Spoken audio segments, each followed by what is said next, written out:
Hello everyone, welcome to JS Gigs and my name is Deepak. Here in this tutorial we are going to be talking about the installation of Angular, and we are also going to be seeing how Angular CLI looks like and how the application in Angular 19 can be created from the CLI. So before I start anything, I would want to share my VS Code here, and then I'm going to be opening the terminal. Right. So firstly, I also want to bring your attention that I have already installed Angular 19. In case you have not really installed Angular 19 or not installed Angular CLI, there is a way to do it. But before that, let me just show you that what version of Angular which I am running in. So it's 19.0.0.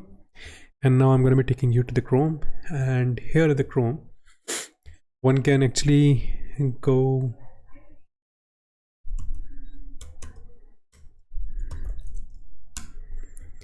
and then we can straight away go over here. And in case if you wish to install Angular CLI and you don't have it installed, all you need to do is just copy this particular command over here. You need to click on this particular icon, and this would be copied, and go to your terminal and then run this command just as is. In my case, I've already installed the Angular CLI, which is on version 19, and so it will not really do anything. But then in case if you don't have it, it will install Angular 19 CLI, and also you can install that globally or locally. So if you pass it with -g flag, it would be installed globally. And then let me try to show you that before I go anywhere. So let me delete these folders. I don't think so I need them. Right, and then I'm going to be clearing the console, and I'm going to be running up this command again with the sudo, and then it is going to be asking for my password. It'll take a moment and we'll install the Angular CLI globally. Alright, so now you can see that I've already installed the Angular CLI globally. So there is no folder created right here at the VS Code, but if you want to create it locally or globally, this is your choice. But then I would suggest you better do that globally, so that you can run the Angular commands from the command line anywhere in your computer, in any folder, right? So now what I'm going to do is, like, I'll just take you back to the Chrome browser, and there at the Chrome browser I'll show you to the Angular 19 documentation.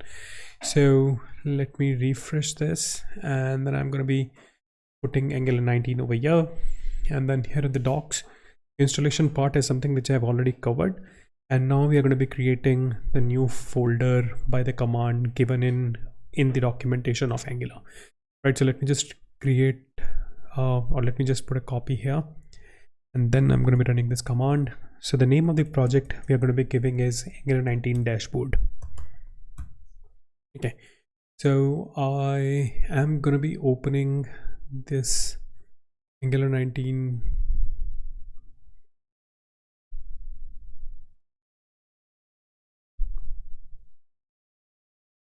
All right, so now I'm going to be opening the angular.json, and I hope this is pretty much visible on your screen, right?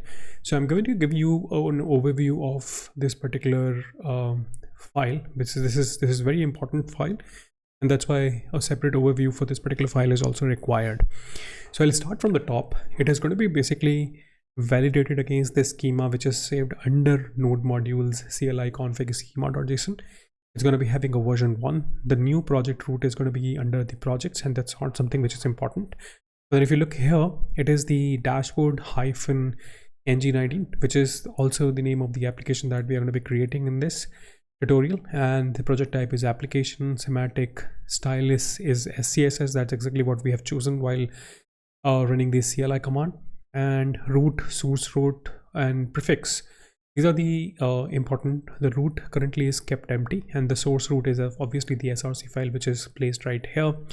I'm expanding at this moment and closing it.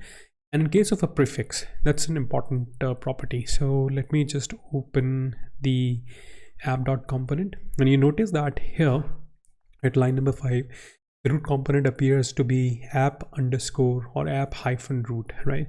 Let's say if you wish to keep your application a different name, and in our case it's going to be dashboard ng,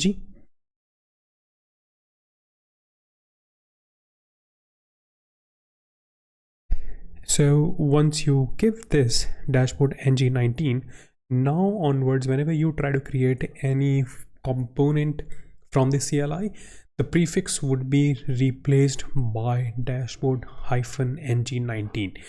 But currently it is app, right? So that's something which comes by default.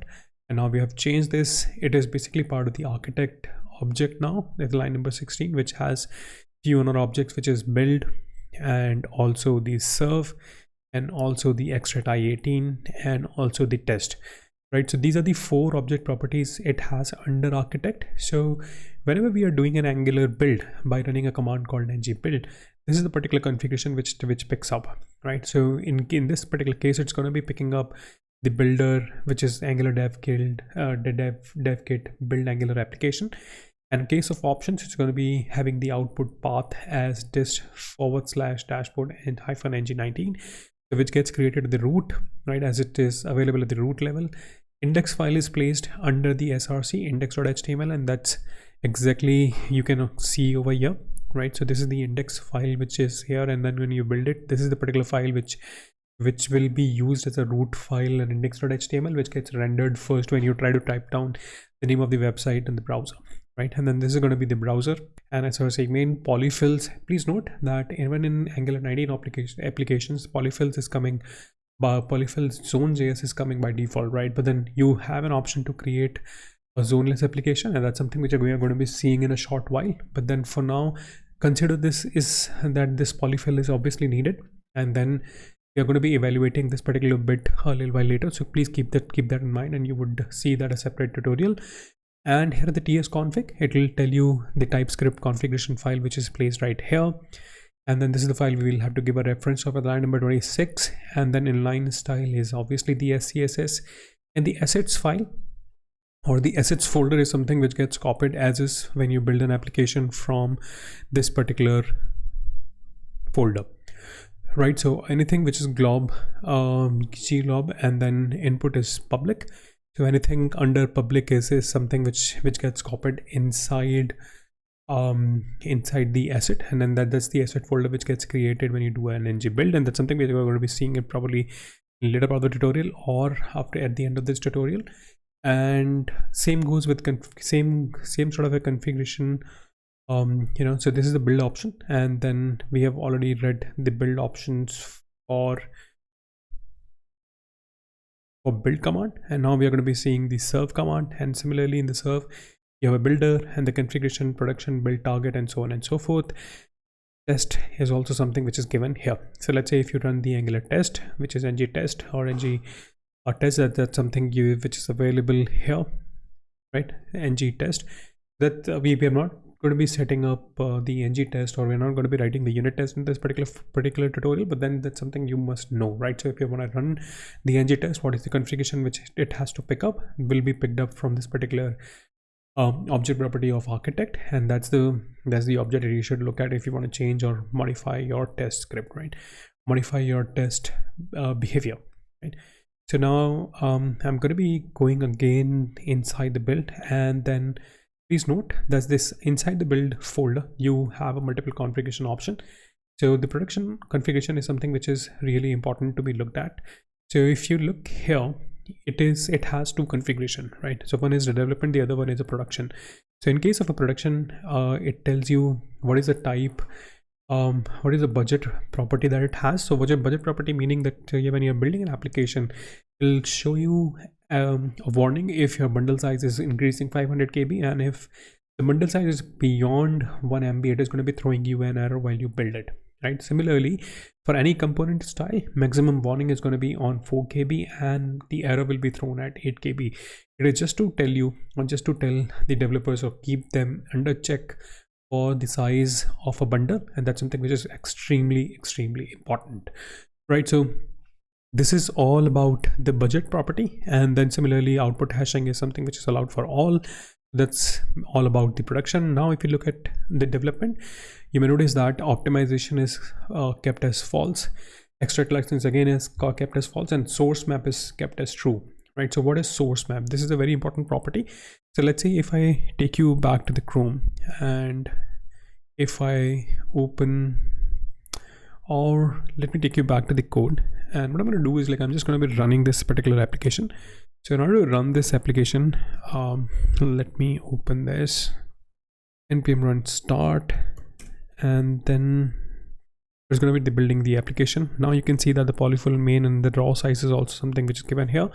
The size is given here just to tell you, and probably the property that we spoke about a moment ago, which is the bundle size in case of production. That's something which which comes into play, right?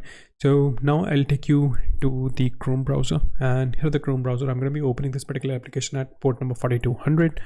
So localhost 4200. You come here, I don't think so I need this, and then I'll try to open the network tab, and here the network tab, I'm just going to be giving this a refresh once again.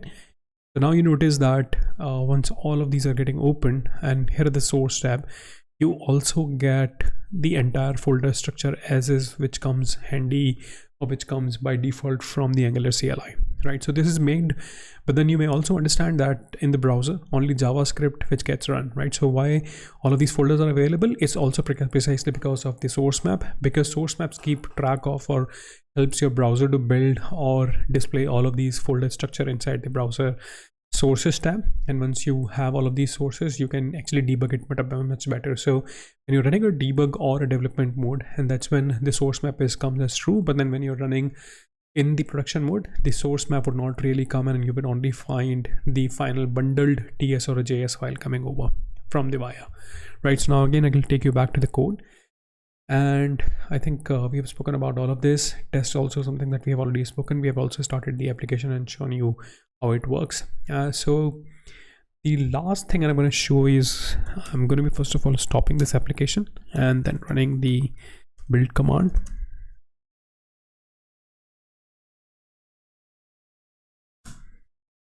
So once you run this build command, what really happens is that it creates a dist folder, and this folder is something that we had already seen, and you may notice the initial total is 242.4 KB, and right, and then we were also talking about while doing a build that we have also seen that how the output path may look like. You may notice that this output path essentially maps with the folder structure over here. So inside this we have a dashboard -engine ID folder, and that's something which is given over here, right? And then index file is also something which is placed right here, the index, and that gets copied inside the dist folder, right? And yep, that's pretty much it about the Angular JSON, ladies and gentlemen. So thank you very much once again for listening in all that while, and please stay tuned to this particular channel. If you're not really subscribed to my channel, please do so, because we are going to be creating more such videos and many exciting features coming in its way. So thank you once again, ladies and gentlemen, for listening in. I'm going to be seeing you in the next tutorial where I'm going to be talking about package.json, package-log.json, other important files created inside the Angular 19 tutorial. So thank you once again. I'm going to be seeing you in the next one.